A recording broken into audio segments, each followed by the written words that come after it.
Everyone, welcome to my YouTube channel. So నేను నిన్న చెప్పాను మనం గ్రహణం గురించి. రేపు గ్రహణం ఉంది.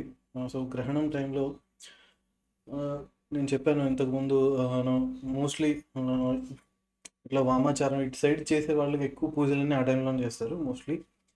అండ్ అమావాస్య, ఐ మీన్ కొంతమంది అమావాస్యలో చేసే పూజలు కూడా ఇప్పుడు చేస్తుంటారు. సో ఇప్పుడు ఎక్కువ ఫలితం వస్తుందని, ఆ, ఎక్కువ ఫలితం అంటే ఇప్పుడు నార్మల్ టైంలో చేసే వాటికి ఇప్పటికీ డిఫరెన్స్ ఏంటంటే, ఈ టైంలో చేసే మెటీరియలిస్టిక్ కోరికలు ఉంటాయో అలాంటి వాటికి ఈ టైంలో చేసే పూజలు బాగా వర్క్ అవుతాయి అన్నమాట. అండ్ ఇంకొకటి ఏంటంటే, ఈ ఇట్లా మెటీరియలిస్టిక్ రిలేటెడ్ పూజలు చేసినప్పుడు ఇప్పుడు అవి కనుక మీరు యూనో సంథింగ్ వేరే వాళ్ళకి ఇబ్బంది కలిగించే విధంగా నెగిటివ్ థాట్ తోటి మీరు కనుక ఇలాంటి పూజలు చేసినట్టయితే మీకు రిజల్ట్ రావచ్చు. ఐ మీన్ రిజల్ట్ రాదనేం కాదు, బట్ రిజల్ట్ వచ్చినా కూడా మీరు దానికి తగ్గ బ్యాలెన్స్ ఎఫెక్ట్ మీకు పడుతుంది అనమాట. సో మీరు ఆ నెగిటివ్ థాట్ వల్ల నెగిటివ్ కోరుకొని పూజ చేసినప్పుడు మీకు ఒకవేళ రిజల్ట్ వచ్చినా కూడా, బట్ దానికి ఆపోజిట్ ఎఫెక్ట్ మీకు మళ్ళీ రివర్స్ తంతుంది అనమాట. సో అది కన్ఫామ్గా జరుగుతుంది. సో ఇది దృష్టిలో పెట్టుకొని మీరు కోరుకునే కోరికలు కొంచెం పాజిటివ్గా ఉండేటట్టు చూసుకొని ఇలాంటి వాటిలో చేయాలన్నమాట. అండ్ నేను ఇట్లాంటి వామాచారం వాళ్ళకి కొంచెం బెటర్గా ఐడియా ఉంటుంది, ఎక్స్పీరియన్స్ ఉన్న వాళ్ళకి. But there are some differences అనమాట. సో మీరు అప్రోచ్ అయ్యే పర్సన్ బట్టి థింగ్స్ మారుతూ ఉంటాయి. సో ఇప్పుడు 1 by 1 ఒక్కొక్క రాశి వాళ్ళకి ఏ రాశి వాళ్ళు అంటే, ఇప్పుడు మీరు ఈ గ్రహణం టైంలో మీరు జస్ట్ ఫస్ట్ ఒక సంకల్పం చేసుకొని ఏదైనా పూజ కానీ జపం కానీ చేసుకోవడం బెటర్ అనమాట. అంటే మీరు సంకల్పం, మీరు ఈ జపం కానీ పూజ కానీ ఎందుకు చేస్తున్నారు అనేది సంకల్పం చేసుకుని తర్వాత మీరు ఈ జపం కానీ పూజ కానీ మీరు what ever you have planned మీరు అది చేయడం బెటర్ అనమాట. అండ్ ప్రిఫరబుల్లీ నెగిటివ్ వాంట్స్ లాంటివి పెట్టుకోకండి. నెగిటివ్ కోరికలు అలాంటివి డెఫినెట్గా నెగిటివ్గా ఇంపాక్ట్ అవుతాయి. నెగిటివ్ కోరికలు అంటే ఏంటంటే, మీరు కోరుకునే కోరికల వల్ల అవతల వాళ్ళకి ఇబ్బంది కలిగింది అనుకోండి, అంతే. అదే నెగిటివ్, అంతకుమించి ఏం లేదు. ఇట్స్ నాట్ అంతకుమించి ఎక్కువ ఏం చెప్పట్లేదు. Okay, so next. సో ఇప్పుడు ఒక్కొక్క రాశి వాళ్ళకి వద్దాము. సో ఇదేంటంటే స్పెసిఫిక్, అంటే ఇప్పుడు మీరు ఒక స్పెషలిస్ట్ డాక్టర్ దగ్గరికి వెళ్ళారు అనుకోండి. సో హార్ట్ స్పెషలిస్ట్ దగ్గరికి వెళ్ళారు. సో అతను హార్ట్ రిలేటెడ్ స్పెషలైజ్డ్ ట్రీట్మెంట్ ఇస్తారు. అలా అని అతనికి వేరే మిగిలిన డిపార్ట్మెంట్స్ తెలియవా అంటే, he will have basic knowledge. So అలాగే ఈ గ్రహణంలో నేను చెప్పే రాశుల వారికి ఇట్లా స్పెషలైజ్డ్గా ఈ ఏరియా రిలేటెడ్ వాటికి కొంచెం తొందరగా మీకు రెస్పాన్స్ వచ్చే ఛాన్స్ ఉంటుంది. మీరు ఇలాంటి కోరికలతోటి మీరు ఏదైనా పూజ చేస్తే, so that's a better thing అనమాట. ఇప్పుడు ఫస్ట్ మేషరాశి వాళ్ళు చూసాం అనుకోండి. సో మేషరాశి వాళ్ళకి ఇది కుంభరాశి 11th హౌస్ అవుతుంది. సో మీరు 11th హౌస్ రిలేటెడ్ కోరికలు కోరుకోవడం వల్ల మీకు ఎక్కువ బెనిఫిట్ ఉంటుంది. అంటే ఇప్పుడు 11th హౌస్ రిలేటెడ్ ఫేమ్ కానీ, లేదా ఎల్డర్ సిబ్లింగ్స్ తోటి, అంటే మీకన్నా ఎల్డర్ సిబ్లింగ్స్ ఉంటారు కదా, అంటే ఎల్డర్ బ్రదర్, ఎల్డర్ సిస్టర్, ఇలా ఎల్డర్ సిబ్లింగ్స్ తోటి రిలేషన్స్ గురించి కానీ, లేదా మీకు సోషల్ రిలేషన్స్ ఉంటాయి హయ్యర్ స్టేటస్ పీపుల్ తోటి. సో అలాంటి రిలేషన్స్ గురించి కానీ మీకు ఏమైనా కోరికలు ఉంటే అవి కోరుకుంటూ, అంటే గెయిన్స్, అంటే ఫర్ ఎగ్జాంపుల్ ఇప్పుడు మీరు ఏదో ఒక స్థలం ప్రాపర్టీ కొని ఉంటారు, అది అమ్మితే ఎక్కువ లాభం రావాలని, ఇట్లాంటి గెయిన్స్ రిలేటెడ్ కోరికలు కోరుకోవడానికి కూడా సో ఈ గ్రహణం కొంచెం అనుకూలంగా ఉంది. ఎందుకంటే ఇది 11th హౌస్. మీరు దీన్ని చూసినట్టు, ఐ మీన్ టు సే, మీరు మేష రాశి నుంచి చూసినట్టయితే 11th హౌస్. మేష రాశి వాళ్ళకి ఇలాంటి కోరికలకి ఇది కొంచెం అనుకూలంగా ఉంటుంది అనమాట. సో నెక్స్ట్ వృషభ రాశికి వచ్చామనుకోండి. వృషభ రాశికి వచ్చేసరికి ఇది 10th హౌస్ అవుతుంది. సో 10th హౌస్ అంటే it is related to me profession, job related and career, దీని రిలేటెడ్ ఉంటుంది అనమాట. అంటే మీరు రెగ్యులర్గా చేసే కర్మ, ఇంకా చెప్పాలంటే జాబ్ రిలేటెడ్, ఇలాంటి వాటికి మీకు వృషభ రాశి వారికి అంటే job, career, profession job some difference ఉంది. సో ప్రొఫెషన్ ఇలాంటి వాటికి కొంచెం అనుకూలం. ఇలాంటి రిలేటెడ్ కోరికలు కోరుకునే వాళ్ళకి కొంచెం ఈజీగా సక్సెస్ అయ్యే ఛాన్సెస్ అనమాట. నెక్స్ట్ 9th హౌస్ వచ్చేసరికి ఇట్స్ అబౌట్ ఫాదర్ రిలేటెడ్, లేకపోతే హయ్యర్ ఎడ్యుకేషన్, ఇలాంటి వాటికి, లేకపోతే లాంగ్ డిస్టెన్స్ ట్రావెల్కి, అంటే మీరు వేరే చోటుకి వెళ్ళి అక్కడ మీరు ఎక్కడో దర్శనం చేసుకోవాలనుకున్నారు, మీరున్న ప్లేస్ నుంచి మీరు వెళ్ళాలనుకున్న పుణ్యక్షేత్రం బాగా దూరంలో ఉంది, ఇట్లా ఏదైనా లాంగ్ డిస్టెన్స్ వెళ్ళి చేయాలనుకునే వాటికి సో వాళ్ళకి ఏంటంటే అంటే ఇది మిథున్ రాశి వాళ్ళకి ఇది నైన్త్ హౌస్ అవుతుంది. So father related, higher education, philosophy, long travel, ఇలాంటి వాటి రిలేటెడ్ కోరికలకి సంబంధించి మిథున్ రాశి వాళ్ళకి ఇది అనుకూలం అవుతుంది అనమాట. సో ఇలా చూసుకుంటూ ఉండాలి. నెక్స్ట్ వచ్చేసరికి కర్కాటక రాశి. సో కర్కాటక రాశి వచ్చేసరికి it is about occult related sciences. I mean to say అది ఆస్ట్రాలజీ కావచ్చు, తంత్రం రిలేటెడ్ కావచ్చు, వామాచారం కావచ్చు, ఇలాంటి వాటికి మళ్ళీ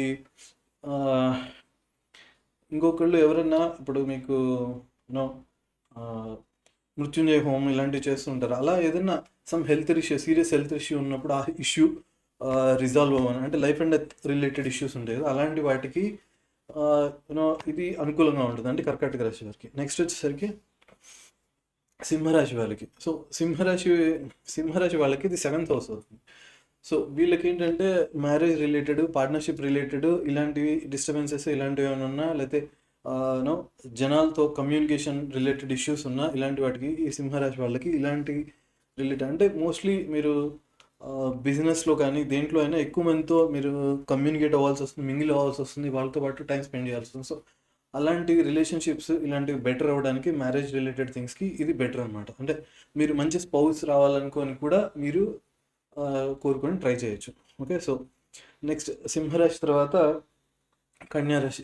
కన్యారాశికి ఇది 6th హౌస్ అవుతుంది అనమాట. అంటే మీకు ఎనిమీస్ రిలేటెడ్, డిసీజెస్, డెత్స్, అంటే రోగ రుణ శత్రువులకు సంబంధించిన అనమాట. ఓవరాల్గా అబ్స్టాకిల్స్ అంటే డైలీ మీరు మీరు ఫేస్ చేస్తున్న ప్రాబ్లమ్స్ గురించి కానీ, ఎప్పటి నుంచో ఉన్న ప్రాబ్లమ్స్ పోవడానికి కానీ, దీని గురించి మీరు సంకల్పం చేసుకోవచ్చు. అండ్ ఇంకొకటి 6th హౌస్ వచ్చేసరికి మీరు ఫర్ ఎగ్జాంపుల్ మీరు ఒక జాబే చేస్తున్నారు అనుకోండి, ఆ జాబ్లో మీకు స్ట్రెస్ ఇలాంటివి ఉన్నాయనుకోండి, రెగ్యులర్గా స్ట్రెస్ వెళ్ళటం, రెగ్యులర్గా ప్రాబ్లమ్ ఫేస్ చేయడం, ఇలాంటివి ఉన్నప్పుడు అంటే మీ కండిషన్స్ ఆఫ్ ది జాబ్, మీరు జాబ్ ఎలా చేస్తున్నారు, అంటే మీరు ఎక్కువ స్ట్రగుల్ అవుతున్నారా, ఎంజాయ్ చేస్తున్నారా జాబ్ని, ఇలాంటి వాటికి రిలేటెడ్ ప్రాబ్లమ్స్ కూడా ఇది యూజ్ అవుతుంది అన్నమాట 6th house. So 5th house అంటే కన్యా తర్వాత తులాకి 5th హౌస్ అవుతుంది కుంభరాశి. సో తులా రాశి వాళ్ళకి ఏంటంటే చిల్డ్రన్ రిలేటెడ్, ఎవరికైనా ఇప్పుడు some brain immaturity related disease ఉంటాయి, అంటే బ్రెయిన్ ఎక్కువ మెచ్యూర్ అవుతుంది అన్నమాట. సో లేదా మెంటల్ ఇష్యూస్ ఉంటాయి, ఇలాంటి వాటికి లేదా ఏదైనా లవ్ రిలేటెడ్ ఇష్యూస్ ఇలాంటివి ఉంటాయి, ఇలాంటి వాటికి ఈ తులారాశి వాళ్ళకి ఇది ఇలాంటి వాటి కోరికలు కోరుకొని చేసే వాటికి కొంచెం ఎక్కువ అనుకూలంగా ఉంటుంది అనమాట.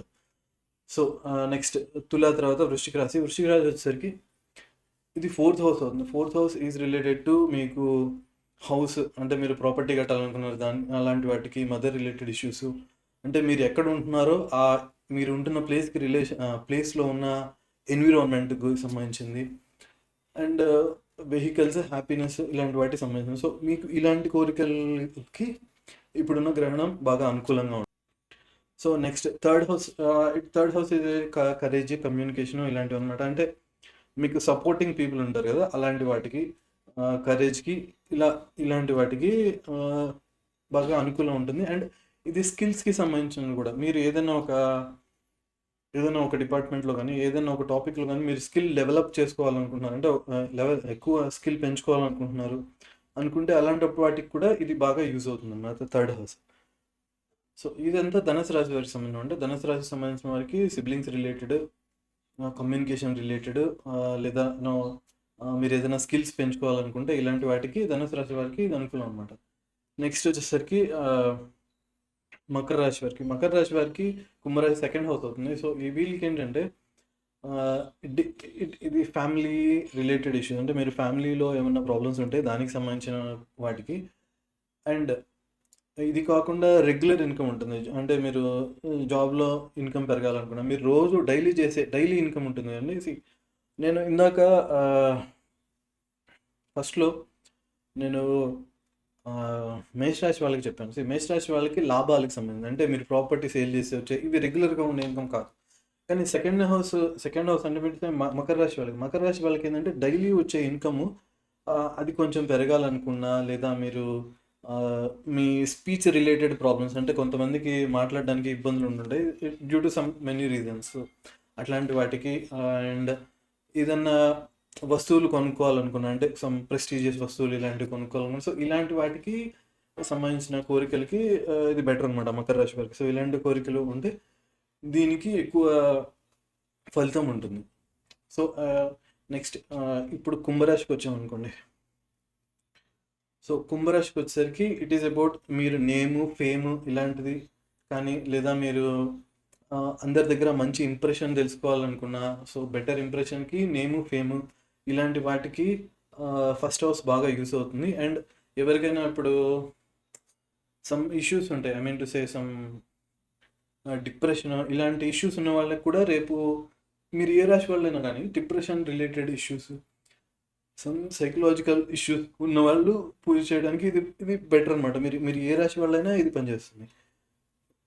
So it is about first house related self identity కోసం, ఫేమ్ కోసం ఇలాంటి వాటికి యూజ్ అవుతుంది అనమాట. సో ఇది నెక్స్ట్ వచ్చేసరికి 12th house is about foreign వెళ్ళాలని ట్రై చేసే వాళ్ళకి, స్పిరిచువాలిటీకి సంబంధించిన సమ్ డీపర్ నాలెడ్జ్కి ట్రై చేసే వాళ్ళకి వీళ్ళకి ఇది యూజ్ అవుతుంది అనమాట. అంటే నేను ఇందాక చెప్పాను 8th హౌస్లో కూడా, 8th హౌస్లో చెప్పింది అకల్ట్ రిలేటెడ్, ఇక్కడ నేను చెప్పేది అంటే స్పిరిచువాలిటీ రిలేటెడ్ అండ్ ఫారెన్ ట్రావెల్కి సంబంధించినవి.